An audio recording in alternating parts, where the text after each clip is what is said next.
entregamos kits para a população. Eles estão sendo bem receptivos, estão achando interessante a prática, acham que é bem legal ter essa proximidade entre as empresas e a população mesmo. Eu posso levar para a população um pouquinho da nossa realidade que a gente vive dentro da usina.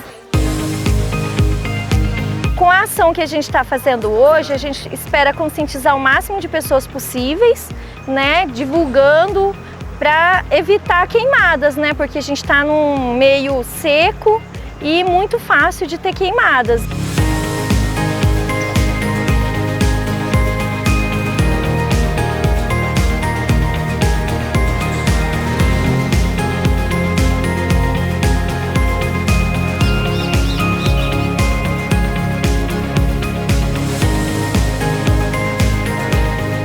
Essa já é a segunda vez que eu participo do programa Fazendo Acontecer, eu acho muito bacana, por isso que eu me inscrevi para participar novamente e conscientizar a população e também levar o nome da empresa, que a empresa está preocupada com outras coisas a não ser fabricar os produtos, né, açúcar, energia.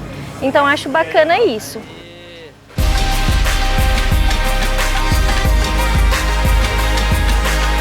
E a gente percebe uma receptividade muito legal das pessoas em relação à nossa abordagem e a afirmação de um compromisso realmente de mudança de cultura. Isso é muito importante.